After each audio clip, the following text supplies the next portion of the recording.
ලෝකවාසී සියලුම ජනතාවට සෙත් ප්‍රාර්ථනා කරමින් රුවන්වැලි මහා සෑය දක්වා නොකඩවා දෙපයින්ම ගමන් කරන පාද යාත්‍රාව මම හෙට 5 වෙනිදා උදෑසන ආරම්භ කරනවා.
මගේ නම කම්මන්දලුවේ විමල රතන. ඒතර දැන් මම වාසය කරන්නේ ඇල්ලේ ගොටුවල ශ්‍රී නාගරුක්කාරාම විහාරස්ථානයේ. මම සැලසුම් කරගෙන තියෙනවා ලංකාවේ විශේෂයෙන් වර්තමාන පවතින රජයට හරි ආශිර්වාද කරනවා.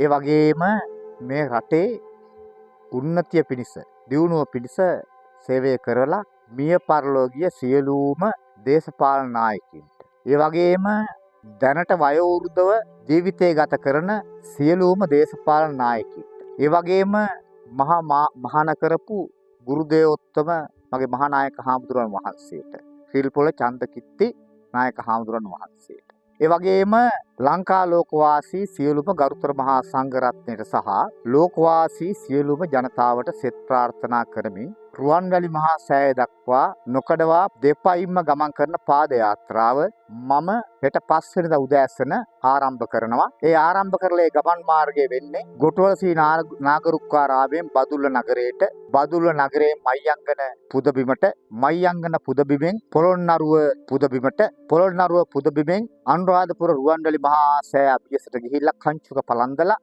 එතනින් පස්සේ මම පළුබු වැඩ වාසය කරපු කූරටියාව ස්වර්ණමාලී සද්ධර්ම විහාරස්ථානට වැඩම කරලා දින 3ක් එතන ගත කරලා එතනින් ගල්නෑව හරහා නැවත ආයේ කැකිරාවට වැඩම කරලා කැකිරාවෙන් දඹුලු සීගිරි විහාරයට වැඩමස්ථානය කරලා එතන වන්දනාමාන කරගෙන ඉන්පසුව මාතලේ අලු විහාරයේ වැඩමස්ථාන කරගෙන එතනින් පස්සේ අපේ උතුම් මල්කඩ වූ මහනුවර දළදා මාලිගා වහන්සේ වැඩමස්ථානය කරගෙන නුවරඑළිය වැලිමඩ හරහා බණ්ඩාරවෙල හරහා නැවතත් මං ගමන් ආරම්භ කරපු ස්ථානට වැඩම කරන්නට යෙදෙනවා. ඒ නිසා ලංකා ලෝකවාසී ජනතාව තමුන්ට පින්දහම් කරගන්න මේ අදිෂ්ඨාන පාගමනට එක්රොක් වේවායි කියලා මම ප්‍රාර්ථනා කරනවා. විශේෂයෙන් මේ යන ගමනේදී මේ වර්ෂා කාලය හරියට කිලෝමීටර් ගාන මට සඳහන් කරන්න අමාරු වෙයි. නමුත් මාගේ දුරකථන අංකයන් වලට කතා කරලා ඒ වෙලාවේ මා වැඩ ඉන්න ස්ථානයේ මේ හැම කෙනෙකුටම දැනගන්න පුළුවන්. කංචුක පූජාව සිද්ධ කරන්නේ රුවන්වැලි මහා සෑයේදී. ඒ නිසා එතෙන්ට හැමදෙනාම එක්රොක් වේවායි කියලා මම සාදු සිතින් ප්‍රාර්ථනා කරනවා. මගේ ටෙලිෆෝන් නම්බරය තමයි 07705 436.